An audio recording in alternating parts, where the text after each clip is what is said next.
नमस्कार, बहस के इस खास कार्यक्रम एडिटर चॉइस में आपका स्वागत है। आज हम कर रहे हैं देश के बड़े मुद्दे पर चर्चा, क्योंकि संसद में लगातार बहस चल रही है। जी हां, विश्वास और अविश्वास की बहस, जिसमें कई जन कल्याणकारी मुद्दों पर चर्चा हुई। चर्चा किसान पर भी हुई, चर्चा बेरोजगारी पर भी हुई, चर्चा भ्रष्टाचार पर भी हुई। लेकिन दुर्भाग्य है देश की राजनीति का कि राहुल गांधी की प्रधानमंत्री नरेंद्र मोदी को दी गई जादू की झप्पी और आंख मारने की चर्चा पूरे देश में हो रही है। और सबसे बड़ा कारण है कि कई कल्याणकारी योजनाओं का जिक्र हम कर रहे हैं, कई कल्याणकारी योजनाओं की चर्चा आज संसद में हुई, लेकिन उनकी उस तरीके से बात देश में हो नहीं रही है। यही कारण है कि मोदी सरकार के खिलाफ पहली बार आज लोकसभा में अविश्वास प्रस्ताव पर चर्चा हुई। चर्चा किसान, बेरोजगारी, विदेश नीति, भ्रष्टाचार पर हुई। लेकिन आश्चर्य की बात है कि देश में बहस राहुल की जादू की झप्पी और आंख मारने पर हुई है, और तमाम जन कल्याणकारी मुद्दों पर बहस दब सी गई है हमेशा की तरह। और राहुल गांधी और उनकी कांग्रेस जिस मकसद से संसद में आए वो सफल हो गए। लेकिन इन सब के बीच दोनों ही राजनीतिक पार्टियों का मकसद अविश्वास और विश्वास से ज्यादा आने वाले राज्यों के चुनाव पर था। यही वजह है कि बीजेपी की ओर से पहले वक्ता राकेश सिंह ने मध्य प्रदेश, राजस्थान और छत्तीसगढ़ में अपनी सरकारों के आंकड़े गिना दिए, जिस पर ज्योतिरादित्य सिंधिया ने कहा कि ये लोकसभा है या विधानसभा, लेकिन दोनों ही पार्टियों का एजेंडा पहले से ही फिक्स था। लेकिन हर पार्टी अपने अपने मुद्दे के साथ संसद से सड़क तक अपना अपना संदेश दे रही है। एडिटर चॉइस पर इन्हीं मुद्दों पर हम चर्चा करेंगे। दिल्ली से बीजेपी नेता श्याम जाजू हमारे साथ जुड़ गए हैं। दिल्ली से कांग्रेस प्रवक्ता सुलेमान खान हमारे साथ होंगे। कोलकाता चलेंगे, जहां पर टीएमसी नेता प्रवीर विश्वास और समाजवादी पार्टी के राष्ट्रीय सचिव संजय अग्रवाल भी मेरे साथ मौजूद होंगे। वरिष्ठ पत्रकार बिलाल सब्जवारी भी मेरे साथ मौजूद होंगे, जो आज लोकसभा में मेरे साथ थे और हम दोनों एक साथ उस पूरी कार्रवाई को दे रहे थे। सबसे पहले हम बात करेंगे बिलाल से। बिलाल, आज की कार्रवाई को क्या दिखता है? क्योंकि तमाम सारे मुद्दों पर चर्चा हुई, हर राजनीतिक पार्टी जनता से जुड़े हुए मुद्दों पर चर्चा कर रही थी, लेकिन लग रहा था कि किसी को फिक्र इस बात की नहीं है कि यह अविश्वास प्रस्ताव है। इस पर उन बातों पर जिक्र ज्यादा होना चाहिए जो सीधे जनता से जुड़े हुए हैं। लेकिन आज जो बहस हो रही है, आज जो बहस हुई है, तमाम राजनीतिक पार्टियों के राजनेता ने आज संसद में अपनी अपनी बातों को रखा है। लगा कि 2018 के 3 राज्यों के विधानसभा चुनाव और 2019 के लोकसभा चुनाव को लेकर संकेत और संदेश देना ज्यादा महत्वपूर्ण था, राजनेताओं के लिए भी और राजनीतिक पार्टियों के लिए भी। यकीनन मनोज, आप बिल्कुल बात ठीक कह रहे हैं कि मध्य प्रदेश, राजस्थान, छत्तीसगढ़, ये इनके चुनाव बहुत करीब हैं। और लोकसभा में इन चुनावों को इस दृष्टिकोण से देखा जा रहा है कि अगर यहाँ पर विपक्ष की जीत हुई और या सत्ता पक्ष की जीत हुई तो वो सेमीफाइनल के रूप में देखा जा रहा है। वो देश का एक एजेंडा सेट कर देगा कि सियासत का और हवा का रुख किधर है। अब रहा सवाल राष्ट्रीय मुद्दों का। आज सीधा सीधा टकराव राहुल गांधी और प्रधानमंत्री के बीच में साफ नजर आया। राहुल गांधी ने जिस तरह से राष्ट्रीय स्तर के मुद्दे उठाए, जिस तरह से जन सरोकार के मुद्दे उठाए, जिस तरह से अर्थव्यवस्था का मुद्दा उठाया, जिस तरह से भ्रष्टाचार का मुद्दा उठाया, जिस तरह से लिंचिंग का मुद्दा उठाया, जिस तरह से सांप्रदायिक वातावरण का मुद्दा उठाया, वो अपने आप में बहुत महत्वपूर्ण था। और इस सांप्रदायिक वातावरण के मुद्दे को उठाते वो जिस तरह से प्रधानमंत्री के पास गए और जिस तरह से उन्होंने झप्पी दी, वो कहीं ना कहीं प्रधानमंत्री उस पर सक पका गए। वो उनका प्रेजेंस ऑफ माइंड उस वक्त काम नहीं कर पाया। ये मास्टर स्ट्रोक था राहुल की तरफ से। हालांकि बाद के अंदर प्रधानमंत्री ने अपने आप को संभाला, थोड़ा सा स्माइल दी, हाथ मिलाया और इस तरह से ये एपिसोड खत्म हो गया। लेकिन इसमें एक मैसेज छुपा हुआ था। राहुल गांधी ने साफ कर दिया कि देश के अंदर ये देश सांप्रदायिक वातावरण से नहीं, ये देश घृणा से नहीं, बल्कि प्यार और मोहब्बत से चलेगा, लिंचिंग से नहीं चलेगा, प्रेम और सद्भाव से चलेगा। और उन्होंने इस प्रेम का संदेश देके, गांधीवादी परंपरा का संदेश देके यह भी साबित कर दिया कि इस देश के अंदर जब तक टॉलरेंस होगी, जब तक एन आइडिया ऑफ इंडिया होगा, तभी ये देश विकास की ओर बढ़ पाएगा। लेकिन बिलाल साहब, सत्ता पक्ष में बैठे तमाम राजनेताओं ने एक संकेत और दिया। वो संकेत स्पीकर ने भी दिया कि आंख मारने से भी संसद चलेगी नहीं। देखिए, जहां तक आंख मारने का सवाल है, संसद के अंदर एक आदमी दूसरे आदमी के बहुत दूर होता है, करीब नहीं होता। संसद में आप किसी को आवाज देके नहीं बुला सकते। तो आंख मारना कहीं ना कहीं एक अंडरस्टैंडिंग भी होती है, एक अंडरस्टैंडिंग कायम की जाती है। ये आंख किसी लड़की को नहीं मारी जा रही है, ये एक आंख एक नेता दूसरे नेता को मार रहा है। वो उससे अंडरस्टैंडिंग कायम कर रहा है कि यह मैं आपकी बात से सहमत हूं और जो आप इशारा कर रहे हैं मैं उससे समझता हूं। श्याम जाजू जी, क्या कहेंगे? संसद में आज अविश्वास प्रस्ताव के दौरान जिस प्रकार का व्यवहार राहुल गांधी का हुआ है, इससे देश में वापस एक बार संदेश गया है कि ये विपक्ष का नेता नहीं है, ये इमैच्योर है। इन्होंने अपने को ऐसा ही साबित किया है। कहां से कि इसको कहां पर किस प्रकार का व्यवहार करना चाहिए इसकी भी सूझबूझ नहीं है, और अपना ड्रामा, अपने रोटी सेकने के लिए कुछ भी करने को ये तैयार होता है, किसी भी स्तर तक जा सकता है। बेसिकली सवाल ये है जिसके कारण अविश्वास प्रस्ताव लाया गया था, ऐसा कोई देश में इशू नहीं था। अच्छा, आंकड़ों का समीकरण तो सबको मालूम है, तो भी कांग्रेस ने कोई जिसने भी वोट दिया उन सभी लोगों का दुर्भाग्य था कि आज एक ऐसे प्रधानमंत्री के संजय भाई आऊंगा आपके पास, सदन के अंदर राहुल गांधी जी ने जो उंगली उठाई है उसका जवाब आप सबके किसी के पास नहीं था। संजय भाई, ऐसे ऐसे स्कैम जो उन्होंने आपके सामने उठाए, संजय भाई आपके पास आऊंगा, उसका जवाब नहीं दे पाए। आपके पास आऊंगा, रुकिए ना, थोड़ा बुरा क्या समय आएगा, थोड़ा सा इंतजार कीजिए, किसी भी तरीके थोड़ा सा इंतजार कीजिए, मैं आपके पास आऊंगा। अरे थोड़ा सा इंतजार कीजिए, आपके पास आऊंगा, थोड़ा सा इंतजार कीजिए, आपके पास आऊंगा। श्याम जाजू साहब बताएं क्या बोल रहे थे आप? पार्लियामेंट के आंकड़ों का गणित तो पूरी दुनिया को मालूम था। किसी एनडीए के जो गणित है उसको कोई हरा नहीं सकता था।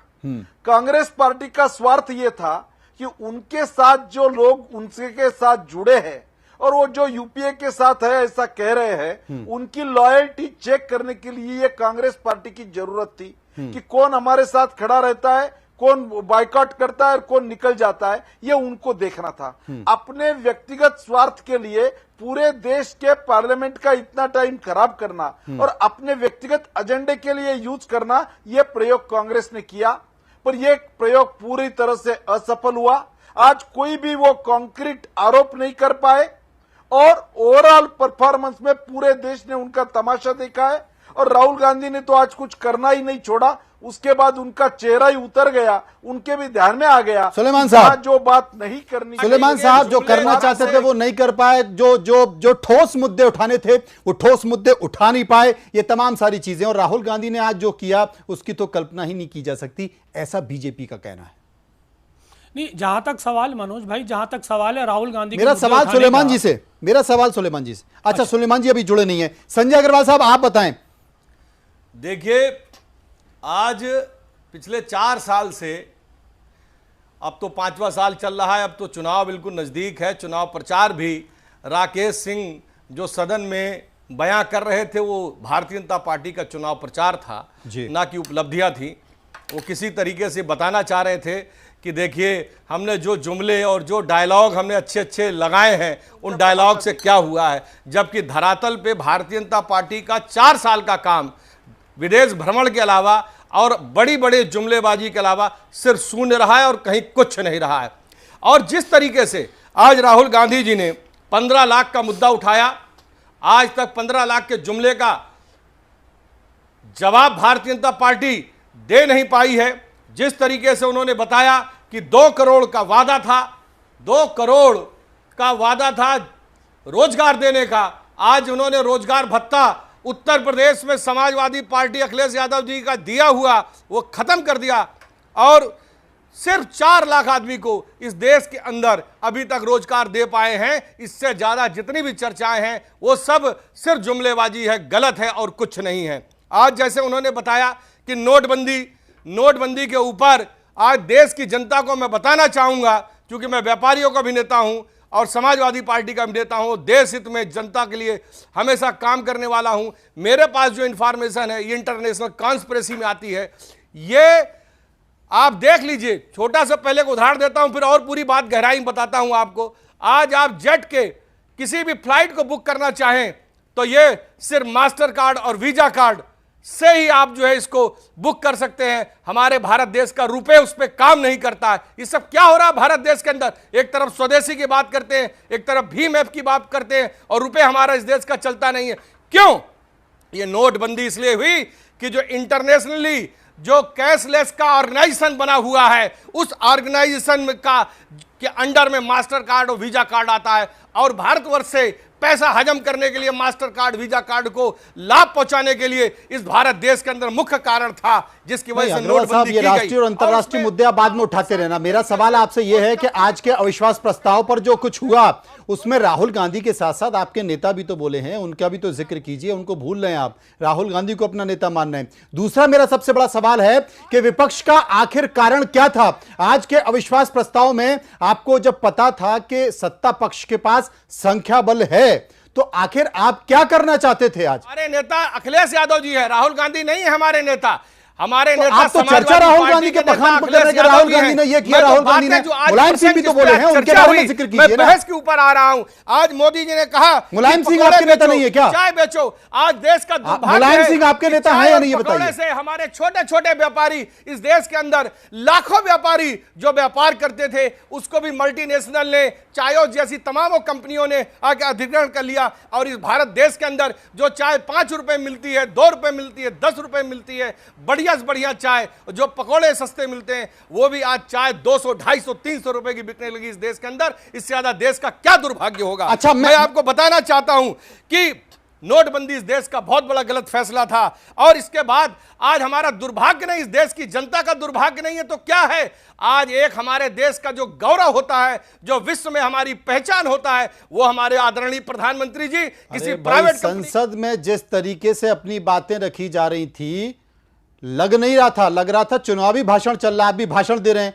मैं जो पूछ रहा हूं उसका जिक्र कीजिए ना। आज सदन में जिस तरीके से जब राहुल गांधी आपको सभी बातों को रख रहे थे, आरोप लग रहे थे, आज देश के मुलायम सिंह जी ने भी तो कुछ रखा होगा। प्रधानमंत्री संजय अग्रवाल साहब, क्या मुलायम सिंह जी ने कुछ नहीं रखा? समाजवादी पार्टी भी जवाब चाहती है कि इसका जवाब क्या है, इसकी असली बात क्या है, इसकी तहकीकात निकल करके जनता के सामने आनी चाहिए। और मैं इसके ऊपर एक छोटी सी बात जरूर कहता हूं, ज्यादा बोलने अरे बड़ी सी बात कही है, लेकिन ये तो बता दीजिए कि मुलायम सिंह जी ने क्या कहा? हंगामा क्यों है बर्पा? अब स्थिति उजागर है। हंगामा क्यों है बर्पा? अब स्थिति उजागर है। जनता बरगला गई थी तुमसे, जनता बरगला गई थी तुमसे, अब जनता उजागर है, अब जनता उजागर है। अब बाकी आप कोई और प्रश्न पूछिए, मेरे पास तो बहुत से जवाब हैं, क्योंकि चार सारे प्रश्नों के जवाब दीजिए। चलिए मैं चलता हूं कलकत्ता। प्रवीर विश्वास साहब मेरे साथ मौजूद है। प्रवीर साहब, आज जब राफेल डील को लेकर राहुल गांधी ने सवाल उठाए तो देश की रक्षा मंत्री निर्मला सीतारमण ने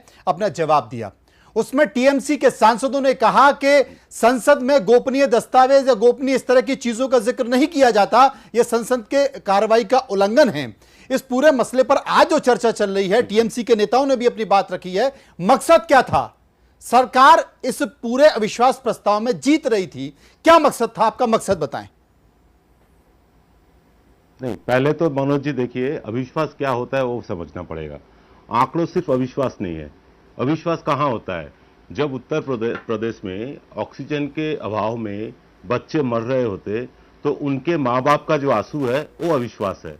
जब हम आप पेट्रोल लेने पेट्रोल पंप में जाते हैं, पेट्रोल के हर बूंद पे अविश्वास होती है, तो ये अविश्वास है। अब रहा ये राफेल कॉन्ट्रैक्ट के बारे में जो राहुल गांधी ने कहा, 520 करोड़ का जो राफेल विमान है वो 1600 करोड़ में खरीदा गया, ये आरोप है।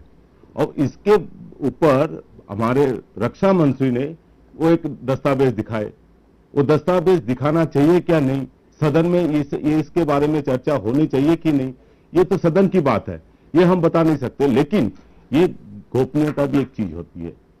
जो राहुल गांधी ने बताया कि उनके फ्रांस के राष्ट्रपति ने बताया कि ऐसा कोई डील हुई नहीं कि इस बारे में चर्चा बाहर में नहीं हो सकती है, तो उसके बारे में फ्रांस की सरकार ने, प्रवीण साहब, फ्रांस की सरकार ने इसका खंडन कर दिया और राहुल गांधी अब भी अपनी बात पर अड़े हुए हैं।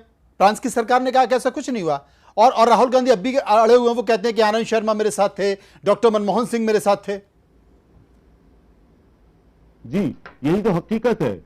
राहुल गांधी जब बोल रहे हैं, सदन में खड़े होकर बोल रहे हैं, उनके पास भी कुछ ठोस साबुत होगा ना। ऐसा बात देखिए, जो अपने रक्षा मंत्री ने कही है, वो काम की है, वो गलत है। सदन के सामने सरकार की कोई गोपनीय नथी आनी नहीं चाहिए, ऐसा नहीं होना चाहिए। टीवी कैमरा के सामने सरकार की कोई गोपनीय नथी एक रक्षा मंत्री से हम आशा नहीं करते, ये उम्मीद नहीं किए थे हम। जो जिस बारे में चर्चा हो रही थी उस बारे में बात हो रही थी। राहुल गांधी अगर झूठ बोले होते तो उसका चर्चा भी होता, उसका इंक्वायरी भी होता, ना कि वो तथ्य सबके सामने दिखाए। ऐसे सदन नहीं होती है। बड़ा अजीब सी स्थिति रही आज का जो अविश्वास प्रस्ताव था, सुबह से लेकर बड़ी अजीब सी स्थिति हुई। राकेश सिंह जो भारतीय जनता पार्टी के सांसद हैं, उन्होंने सबसे पहले वक्ता के तौर पर अपनी बातें रखी बीजेपी की ओर से, सत्ता पक्ष की ओर से, और उसमें 3 राज्यों का जिक्र खास तौर पर किया गया, मध्य प्रदेश, छत्तीसगढ़ और राजस्थान। इन तीनों राज्यों में विधानसभा चुनाव होने हैं और इन तीनों राज्यों को बड़ा लंबा समय दिया गया। इन तीनों राज्यों में बिजली की योजना, सड़क की योजना, स्वास्थ्य की योजना, शिक्षा की योजना, तमाम ऐसी योजनाओं का जिक्र भी किया गया और उसके पिछले जो सरकारें रही हैं, कांग्रेसी सरकारें, उनके बारे में भी बताया गया कि कितना अंतर हम में और उनमें है, जिस पर विपक्ष ने विरोध किया। ज्योतिरादित्य सिंधिया ने विरोध किया और ज्योतिरादित्य सिंधिया ने यह बताने की कोशिश की कि यह विधानसभा नहीं, यह लोकसभा है। और सुमित्रा जी, आप स्पीकर विधानसभा की हैं या लोकसभा की हैं, तय कर लीजिए। श्याम जाजू साहब, क्या माने, क्या 2018 की तैयारी को लेकर सब कुछ था या वाकई अविश्वास और विश्वास के बीच की यह लड़ाई थी? बेसिकली ये सवाल कांग्रेस और बाकी जो लोगों ने अविश्वास प्रस्ताव लाया था उनको पूछने का है जी। यह हमारी इच्छा से अविश्वास प्रस्ताव नहीं आया था जी। हम तो रियलिटी जानते थे। हम अगर उसको नकारते और उनको पहले ही बताते कि आप कुछ कर नहीं पाओगे तो देश में एक मैसेज जाता कि हम इसको विरोध कर रहे हैं। लोकतंत्र में विपक्ष के पॉजिटिव सूचनाओं का भी स्वागत करने वालों में से हम हैं और विधायक सूचनाओं का स्वागत करना भी चाहिए। तो हमें ऐसा लगा कि आज के उनके अविश्वास प्रस्ताव से ऐसी कुछ बातें आएगी जिससे देश का कुछ हित होगा, देश के हित में कुछ मुद्दे आएंगे। पर आज ऐसा ध्यान में आया कि इनके पास कोई होमवर्क नहीं है, केवल अपने पॉलिटिकल स्टंटबाजी के लिए, अपनी लीडरशिप के लिए और अपना आगे आने वाला जो एजेंडा, इसके लिए वो पूरे देश का टाइम बर्बाद कर रहे, पार्लियामेंट का समय मांग रहे। आज सब लोगों ने देख लिया है, कोई भी ठोस मुद्दा उनके पास नहीं था और जितना एक कांग्रेस पार्टी जिन्होंने 48 साल इस देश पर राज किया, उस पार्टी का प्रतिनिधित्व करने वाले राहुल गांधी ने जिस प्रकार का इररिस्पॉन्सिबल बयान दिया और राफेल के सौदे के बारे में, फ्रांस सरकार के बारे में बोलते समय फ्रांस सरकार ने तुरंत अपना रिएक्शन देकर ये घोषित कर दिया कि ये नेता जो बोल रहे ये झूठ बात है, ऐसी कोई बात हुई नहीं थी। और अपने व्यक्तिगत राजनीति के लिए इस प्रकार की अंतर्राष्ट्रीय राजनीति के संकेतों का उल्लंघन करके वो इस प्रकार की बातें कर रहे हैं, ये सबके सामने आज आ गया है। मुझे बिलाल सब्ज़बारी की जनता के लिए बिलाल आपसे एक चीज पूछना चाहते हैं, क्योंकि ये पहली बार नहीं है जब किसी सरकार के खिलाफ अविश्वास प्रस्ताव आया हो। अविश्वास प्रस्ताव आया, तेलंगाना की ओर से इन बातों को रखा गया, आंध्रा की ओर से इन बातों को रखा गया, दोनों के बीच विरोध प्रदर्शन भी हुआ क्योंकि कुछ ऐसी बातों का जिक्र किया गया कि हमारे साथ अन्याय हो रहा है, हमारे साथ न्याय हो रहा है। लेकिन इन सब के बीच क्या आपको लगता है कि यह अविश्वास प्रस्ताव भविष्य में इतिहास में याद रखा जाएगा कुछ ऐसी घटनाओं के लिए कि पिछले अविश्वास प्रस्ताव में इस तरह की घटना, इस तरह की चीजें, इस तरह की तस्वीरें नहीं देखी गई? देखिए मनोज जी, जहाँ तक अविश्वास प्रस्ताव का सवाल है तो ये अविश्वास प्रस्ताव कांग्रेस की तरफ से नहीं होता बल्कि टीडीपी की तरफ से दिया गया था। ये टेक्निकल मैं चीज़ दूर कर देना चाहता हूँ। जो ये कहा जा रहा है कि कांग्रेस अविश्वास प्रस्ताव लाई, जो पार्टी अविश्वास प्रस्ताव लाई वो एनडीए का अपने आप में खुद घटक दल रही है जी, और उनके रिफ्ट हुए और वो एनडीए छोड़ के चले गए। तो ये सवाल कहना है कि कांग्रेस की तरफ अविश्वास प्रस्ताव आया तो ये गलत है। हाँ, कांग्रेस का स्टैंड ऑफिशियल ये रहता है कि जो कोई भी अविश्वास प्रस्ताव लाएगा तो हम विपक्षी एकता को बनाने के लिए उसके साथ समर्थन करेंगे। उस दृष्टिकोण से कांग्रेस में साथ दे रही है। अब रहा दूसरा सवाल कि इस बार का अविश्वास प्रस्ताव दूसरा पिछले बार के अविश्वास प्रस्तावों से कितना अलग है। देखिए, हर अविश्वास प्रस्ताव में अलग अलग तरह की घटनाएं होती हैं, हर अविश्वास प्रस्ताव की अपनी अलग भूमिका होती है, हर अविश्वास प्रस्ताव की अपनी राजनीतिक परिस्थितियां होती हैं, हर अविश्वास प्रस्ताव के अपने राजनीतिक कंपल्शंस होते हैं, हर अविश्वास प्रस्ताव के अंदर नई नई चीज़ें आती हैं। तो ये कहना कि एक सरकार के अविश्वास प्रस्ताव को दूसरी सरकार के अविश्वास प्रस्ताव से कंपेयर करना, ये तो मैं तो इसमें उलझना नहीं चाहता। लेकिन सवाल जहां तक रहा है कि आज का जो अविश्वास प्रस्ताव है, ये मैं कहीं ना कहीं मुद्दों की भावना से जोड़ के देखता हूं। जहां तक सवाल है, कोई अगर इसको संख्या बल के आधार से देखता है तो मेरे नज़र में मैं उसको स्वीकार नहीं करता, क्योंकि ये अविश्वास प्रस्ताव पिछले 4 साल के अंदर सरकार की कार्यप्रणाली को लेकर सदन के अंदर जो जिस भाव के साथ मुद्दे उठाए गए, मेरे ख्याल है ये उस पर ज्यादा केंद्रित नजर आता है। नहीं, लेकिन बिलाल, लेकिन ये कहा जा रहा है कि राहुल गांधी ने गलत बयानी की, झूठे तथ्य वहां पर रखे। फ्रांस को लेकर जिस तरह की बातें राहुल गांधी ने रखी, उनका कहना है कि फ्रांस के राष्ट्रपति से खुद मेरी बात हुई, उन्होंने कहा कि दोनों देशों के बीच में ऐसा कोई गोपनीय समझौता नहीं हुआ है कि यह जानकारी नहीं दी जा सके। उसके बाद फ्रांस की सरकार ने इस बात का खंडन कर दिया। भारतीय जनता पार्टी ने प्रिविलेज मोशन लाने की भी बात कर दी। इन सब बातों को लेकर जादू की झप्पी भी वहां पर हो गई, आंख भी मार दी गई। तो क्या यह अविश्वास प्रस्ताव इन बातों के लिए याद रखा जाएगा? निर्मला सीतारमण ने जिन तथ्यों, जिन सबूतों के आधार पर इस बात को, राहुल गांधी के आरोपों को झुठलाया, और उसके बाद तमाम सांसदों ने यह कहा कि यह नियमों का उल्लंघन है, रक्षा मंत्री इस तरह के तथ्य, इस तरह के गोपनीय बातें, कागजातों का जिक्र नहीं कर सकती। इन बातों को लेकर आप क्या कहेंगे? यह बात ठीक कह रहे हैं कि यकीनन अगर जो घटनाएं इस अविश्वास प्रस्ताव में घटी, उसके लिए तो यकीनन ये याद रखा जाएगा, और यकीनन ये इतिहास के उन राजनीतिक लम्हों में दर्ज हो जाएगा जो अपने आप में एक महत्वपूर्ण है। जहां तक रहा राहुल गांधी के फ्रांस के राष्ट्रपति से मुलाकात का, तो ये दो लोगों के बीच की एक निजी मुलाकात थी। मेरे ख्याल है उस निजी मुलाकात को राहुल गांधी ने एक ऑफिशियल प्लेटफॉर्म के रूप में इस्तेमाल किया, और फ्रांस के राष्ट्रपति का जो बयान है वो एक आधिकारिक बयान है। फ्रांस के राष्ट्रपति उस समय राहुल गांधी से क्या बात कर गए, राहुल गांधी ने फ्रांस के राष्ट्रपति से क्या बात की, ये दोनों के बीच की पर्सनल बातें हैं। और अगर इन पर्सनल बातों को पटल पर रखना, मेरा ख्याल है एक राजनीतिक माहौल ऐसा था। राहुल गांधी ने कहा कि मैंने देश के फ्रांस के राष्ट्रपति से जब बात की तो उन्होंने कहा आप देश को बता दीजिए कि इस तरह का कोई भी गोपनीय समझौता नहीं हुआ है। तो क्या यह मान लिया जाए कि राहुल गांधी गलत बयानी कर रहे हैं? नहीं, वही देश की संसद के सामने देश की जनता को गुमराह कर रहे हैं। जो राहुल गांधी, और अगर ऐसा है तो वाकई फिर तमाम सत्ता में बैठी पार्टियां इसका फायदा उठाएंगी। यकीनन राहुल गांधी और फ्रांस के राष्ट्रपति के बीच में जो बातें हुई, तो उसको तो राहुल गांधी को साबित करना ही पड़ेगा, और अब उस साबित करने के लिए उन्हें फ्रांस के राष्ट्रपति की मदद की भी दरकार हो सकती है। अगर राहुल गांधी कह रहे हैं कि फ्रांस के राष्ट्रपति ने हमसे ये कहा था कि आप इन्हें उजागर कर दीजिए, तो उसके एतबार से तो फ्रांस के राष्ट्रपति को भी उसी दृष्टिकोण से बोलना चाहिए। इसमें कहीं ना कहीं मुझे कॉन्ट्रडिक्शन नजर आता है। फ्रांस के राष्ट्रपति आधिकारिक रूप से कुछ और बोल रहे हैं, राहुल गांधी कुछ और बोल रहे हैं, ये कहीं ना कहीं कॉन्ट्रडिक्टरी बात है। सुलेमान जी हमारे साथ जुड़ गए फोन लाइन पे। सुलेमान साहब क्या कहेंगे? बीजेपी आरोप लगा रही है गलत बयानी, गलत तथ्य संसद में देश की जनता को गुमराह करने के लिए। देखिए, हमें तो कुछ कहने की जरूरत नहीं है जी। जो हमारे राष्ट्रीय अध्यक्ष और लीडर राहुल गांधी जी ने आज 100% सच बोला है। और अभी जो कह रहे थे कि राहुल गांधी जी से निजी बात हुई है, तमाम बातें थोड़ा पढ़ लिया करें फिर बोला करें। 8 मार्च 2018 का इंडिया टुडे का इंटरव्यू पढ़ ले, फ्रांस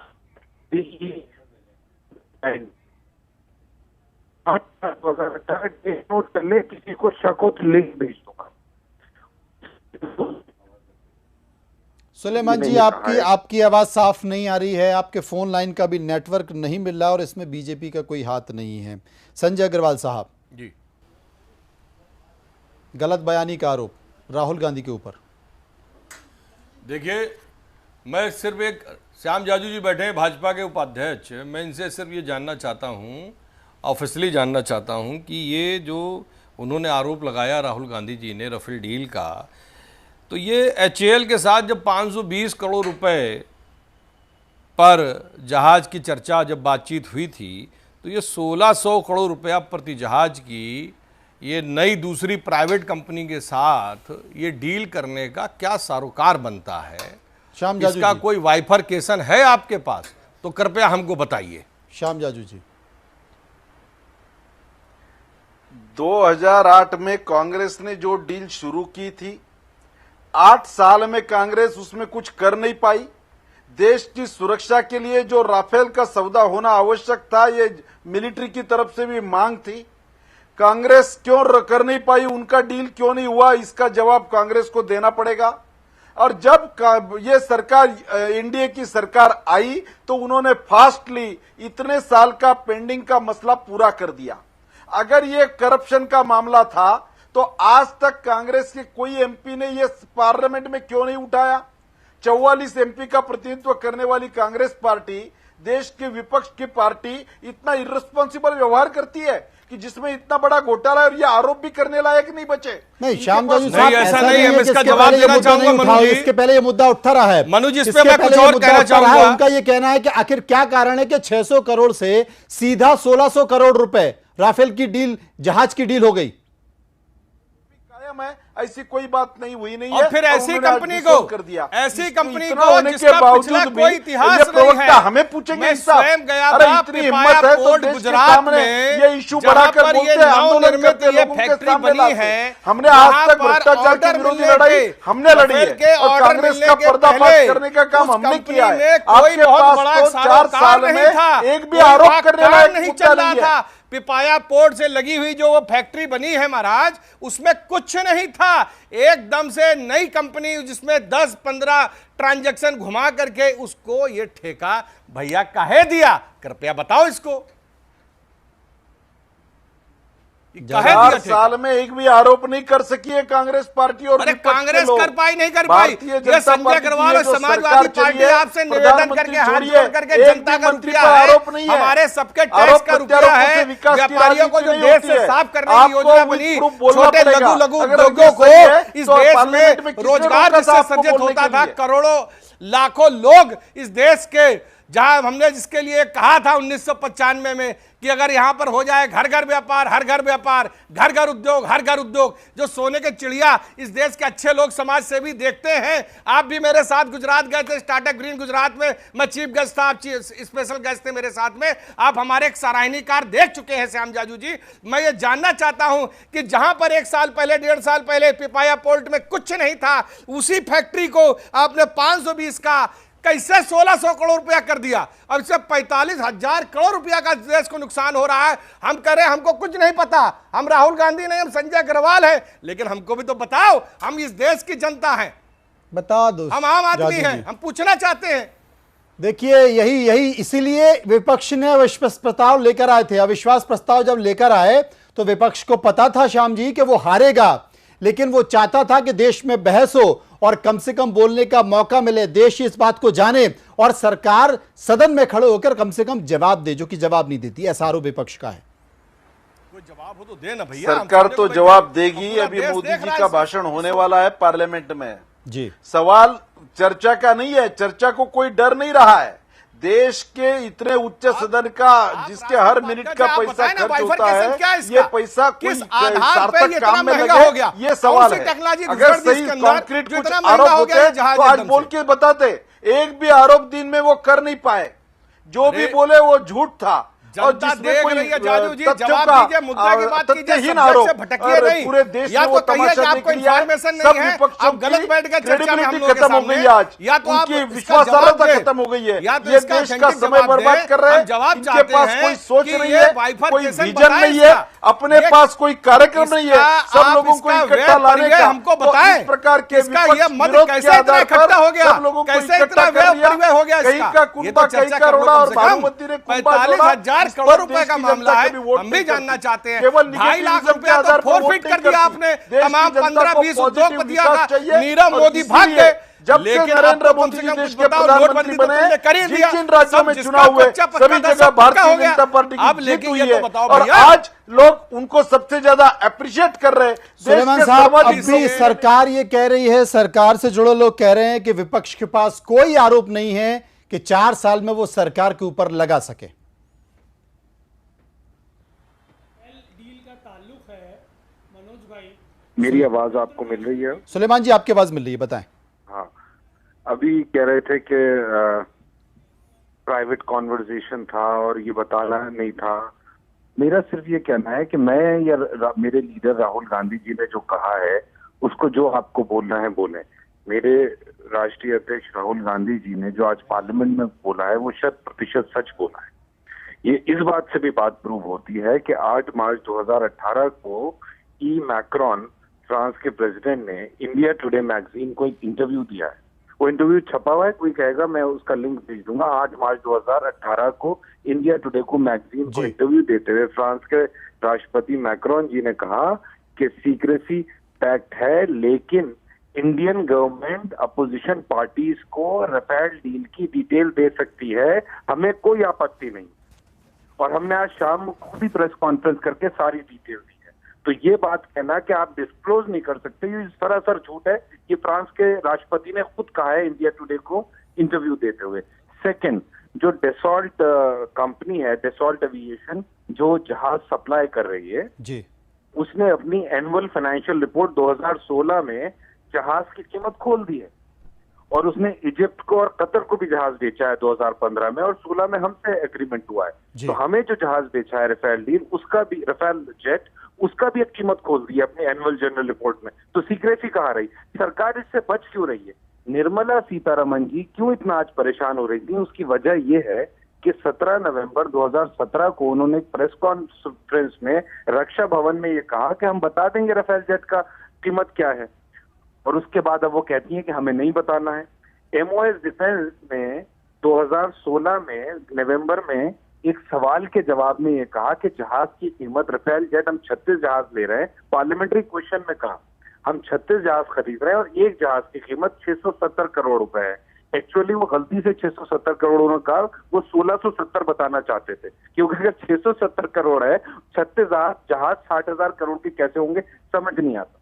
उससे बड़ा सवाल यह है कि 2012 में यूपीए के वक्त में जब जहाज 520 करोड़ का था, तो 2016 में 1600 करोड़ के पास कैसे पहुंच गया? सवाल यह है। इसका जवाब श्याम जाजू जी, इसका जवाब दे दीजिए, इसका जवाब दे दीजिए, क्योंकि आज संसद में बहस इसी बात को लेकर थी और देश के रक्षा मंत्री को बीच में आना पड़ा, स्पीकर ने उन्हें अलाउ किया और उन्हें जवाब देना पड़ा। लेकिन अब जिन बातों को उदाहरण बताकर, सबूत बनाकर सुलेमान बता रहे हैं कि ये तमाम सारे सबूत हैं, और इन सबूत के आधार पर जब दूसरे देशों के जो सप्लाई किए गए हैं जहाज, उनकी कीमत बता दी गई है, तो देश में जहाज की कीमत क्यों नहीं बताई जा रही है? क्यों छुपाया जा रहा है? आखिर कौन सा ऐसा सच है जिसे छुपाने की कोशिश की जा रही है? राफेल का डील होने के बाद पार्लियामेंट में एक भी बार ये विषय रखने की कांग्रेस ने क्यों नहीं हिम्मत की?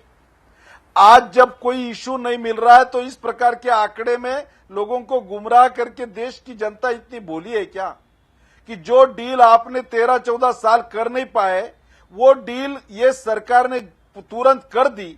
और इसका सीक्रेसी पैक्ट क्या होता है ये भी अगर इस देश पर 48 साल राज करने वाले पार्टी को मालूम नहीं है, तो इस पार्टी को जो देश ने, जनता ने नकारा है, वो उसी लायक है। इस देश में आज 2.5% आबादी तक कांग्रेस सिमट गई है। एक भी बड़े राज्य में कांग्रेस है नहीं। क्या स्थिति हो गई है कर्नाटक में, हमने भी देखा है कि कितने एक दूसरे पार्टी के पिछलग्गू रहकर इनको सत्ता में जाना पड़ रहा है। तो ये कांग्रेस की स्थिति है।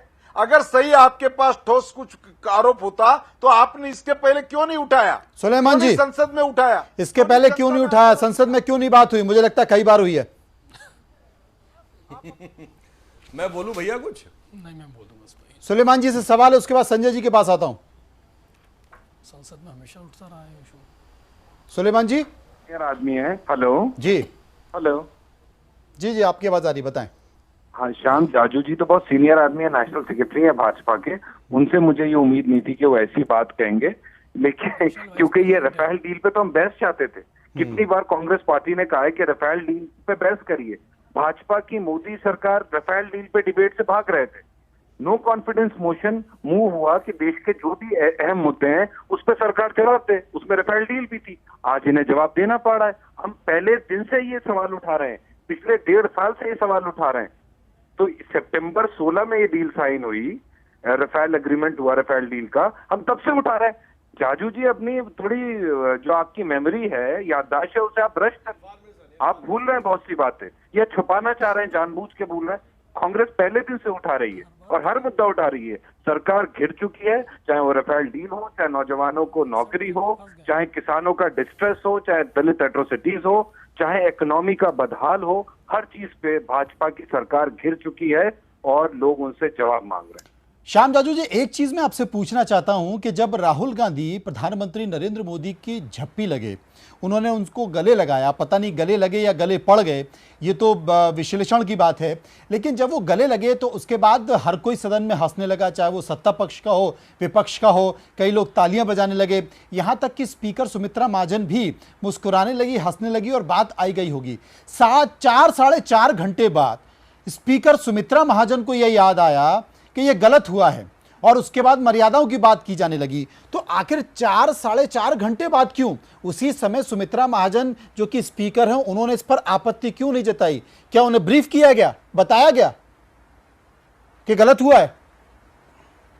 आप तुरंत पार्लियामेंट का कामकाज ध्यान से देखिए, विपक्ष की तुरंत उस पर रिएक्शन देखिए। सिमरतमन कौर ने भी तुरंत बोला कि ये पप्पी जप्पी का एरिया नहीं है। मैं संसद की कार्रवाई, लोकसभा की कार्रवाई में लोकसभा की मीडिया दीर्घा में खुद बैठा हुआ था। कहा कि ये इस प्रकार की हरकतें करने का ये मंच नहीं है।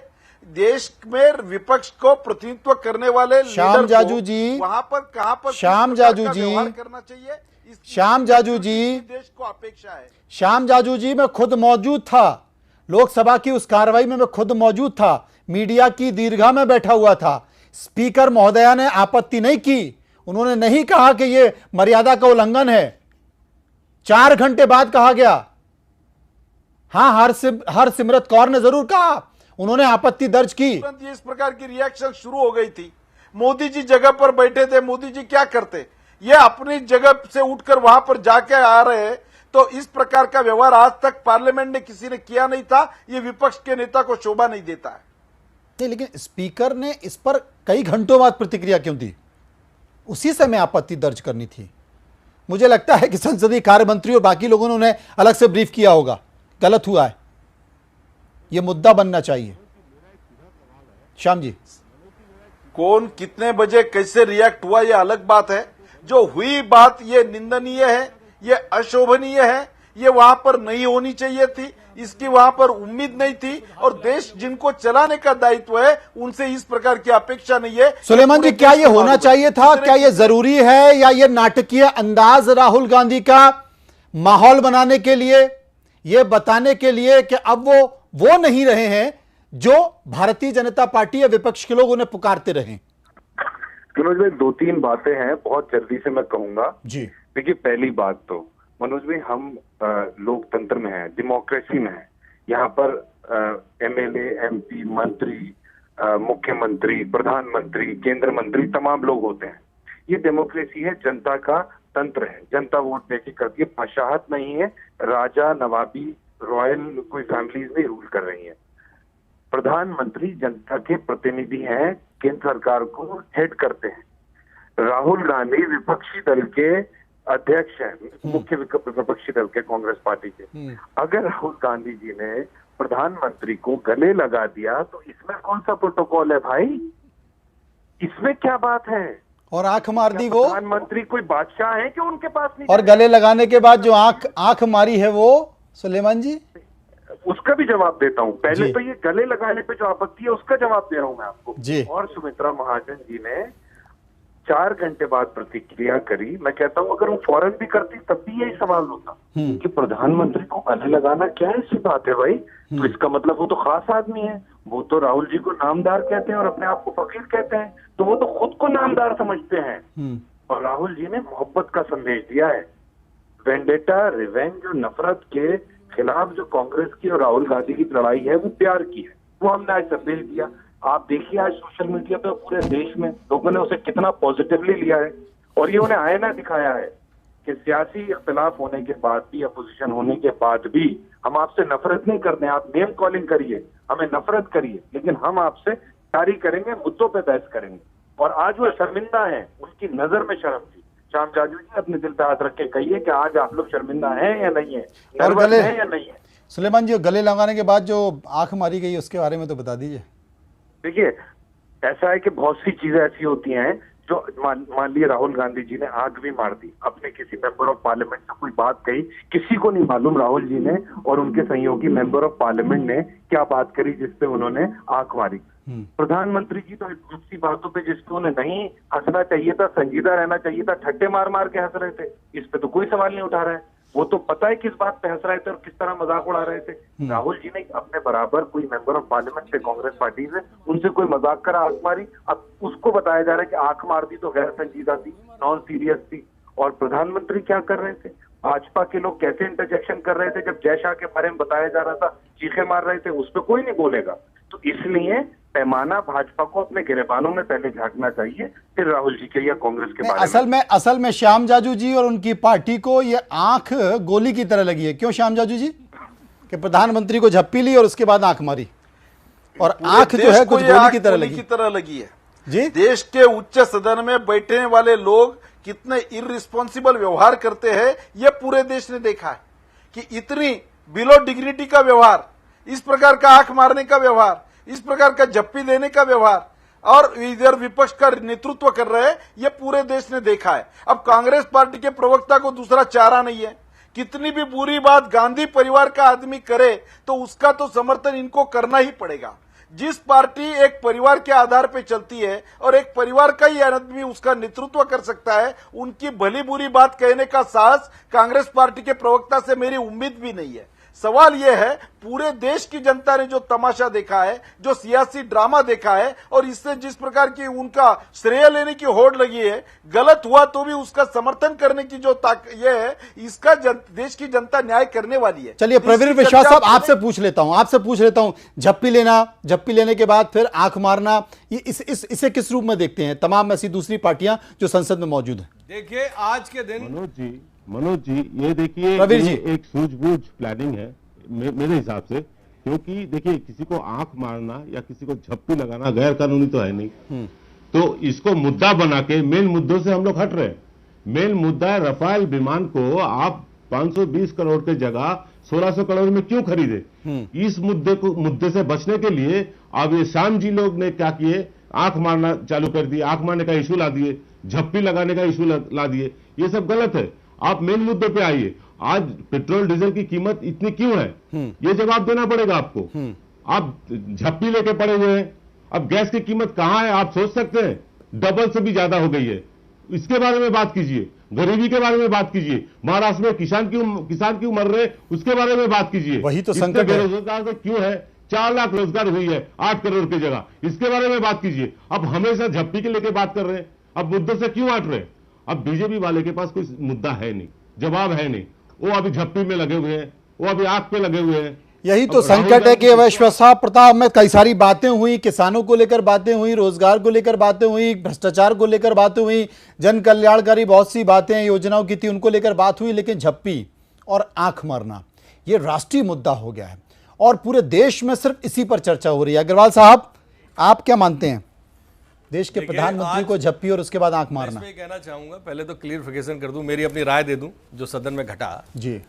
राहुल गांधी जी ने आज बड़ा बेबाकी के साथ में अपनी बातों को रखा और ये इस देश में पहली बार हुआ किसी प्रधानमंत्री पर सीधा इस तरह का आरोप लगा, नंबर 1। दूसरा, उन्होंने जो मैसेज दिया कि हम प्रेम से रहना चाहते हैं, हम भी अपने हर जगह इस बात के लिए तटस्थ है। समाजवादी पार्टी, संजय अग्रवाल आपका भाई, हर जगह ये कहते हैं कि ये देश में जो भी जन्मा है, चाहे हिंदू है, चाहे मुसलमान है, चाहे सिख है, चाहे ईसाई है, कोई भी है इस देश के अंदर जो जन्मा भारतवर्ष में है, वो सब हिंदुस्तानी है और हमको सबसे प्यार करना चाहिए, मिलजुल करके रहना चाहिए। ऐसे ही कुछ मैसेज मैं देखता हूं राहुल गांधी जी के झप्पी देने वाले कार्यक्रम में। अब रही आंख मारने वाली बात, आंख उन्होंने अपने किसी सहयोगी केरला के सांसद को मारी। अब उनका क्या अंडरस्टैंडिंग था, क्या बातचीत था, किस वजह से वो अपनी बॉडी लैंग्वेज से कैसे वो जवाब देना चाहते थे, ये उनका अपना पर्सनल इशू है। वो वाणी से जवाब देने की स्थिति नहीं थी। देश की संसद एक बार दिखा दीजिए। मैं अपने सहयोगी से कहूंगा, संजय जी आपकी स्क्रीन के सामने जरा देखिए, बॉडी लैंग्वेज है राहुल गांधी की स्टाइल है आंख मारने की, और आंख मारने के पहले मुस्कुराना और उसके बाद मुस्कुराना। इतना तो आप समझते ही होंगे, आप भी उसी उम्र से निकले हैं। मनु जी, आज जो ये आरोप लगे हैं प्रधानमंत्री जी के ऊपर, तो समाजवादी पार्टी और पूरा देश, जितने भी इस तरह के दल हैं और यहां की जनता, इस आरोपों की जब तक जांच होकर के निर्दोष नहीं प्रधानमंत्री जी और हमारे डिफेंस मिनिस्टर साबित हो जाते, तब तक हमारी यह मांग है कि अगर जरा सा भी देश के प्रति संवेदनशीलता है तो आदरणीय प्रधानमंत्री जी को, आदरणीय डिफेंस मिनिस्टर को इस्तीफा देकर के किसी अन्य को प्रधानमंत्री बना देना चाहिए और खुद सारी बातों का अपनी प्रेस कॉन्फ्रेंस करके सबूत के साथ जवाब देना चाहिए। अगर वो जांच में ये लोकपाल से भी जांच कराई जा सकती है या कहां से कराई जा सकती है, आप लोग ज्यादा बेहतर समझते बिलाल हैं, साहब, लेकिन यह जांच होकर के बात बढ़ गई आगे, इसमें बात आगे बात बढ़ गई और मुझे लगता है कि विपक्ष सफल हो गया कि देश में कम से कम बहस तो हुई। यकीनन यकीनन मनोज भाई, मैं शुरू से आपको ये कह रहा था कि अविश्वास प्रस्ताव पर जब बहस होती है तो कहीं ना कहीं मुद्दों पे केंद्रित हो जाती है, सरकार की 4 साल की कार्यप्रणाली पे केंद्रित हो जाती है। मेरा ख्याल है मोदी सरकार ने अविश्वास प्रस्ताव को एक्सेप्ट करके कहीं ना कहीं बहुत बड़ी ब्लंडर की है। वो जिस तरह से उसको नंबर गेम का मसला समझ रहे थे, ये नंबर गेम का मसला नहीं था, ये राजनीति की लड़ाई का मसला था, मुद्दों का मसला था, अवधारणा का मसला था, पॉलिटिकल परसेप्शन का मसला था। आज पॉलिटिकल परसेप्शन के अंदर विपक्ष मजबूत होकर उभरा है। आज पॉलिटिकल परसेप्शन में राहुल गांधी विपक्षी नेता होने के नाते मजबूत होकर उभरे। आज उन्होंने जिस तरह से मुद्दों को स्थापित किया, प्रधानमंत्री पर आरोप लगाए, वो यकीनन देश की जनता के सामने है। प्रधानमंत्री देश की जनता के सामने कटघरे में खड़े हैं। जहाँ तक राफेल डील के सवाल ताल्लुक है तो वो सॉल्ट कंपनी ने अपनी वेबसाइट पर 2016 में डाल दी थी उसकी कीमत, और जो वेरिएशन आया इसी को लेकर झगड़ा है कि इंटरनेशनल बिड के अंदर 5026 करोड़ का जो जहाज था वो 1600 करोड़ का कैसा हो गया, इसी को लेकर झगड़ा। इसके जवाब रक्षा मंत्री को, प्रधानमंत्री को देने चाहिए। और जहां तक राहुल गांधी का सवाल है कि राष्ट्रपति ने फ्रांस को उनको व्यक्तिगत रूप से कहा था, फ्रांस के राष्ट्रपति ने भी खुद कहा है कि ये एक गुप्त डील थी, लेकिन सरकार को ये बातें अपनी विपक्ष के साथ साबित करनी चाहिए। कहीं ना कहीं अपने आप में संकेत है कि फ्रांस के राष्ट्रपति ने जो राहुल बात से बात करी वो कहीं ना कहीं इसी दिशा में संकेत देती है कि सरकार को कहीं ना कहीं ये डील के बारे में सच रूप से विपक्ष के नेताओं के साथ साझा करना चाहिए। और ये विपक्ष की मांग भी थी कि अविश्वास पर चर्चा करा लीजिए, उसके बाद सदन को बेहतर तरीके से चलाइए, हम आपको सहयोग करेंगे।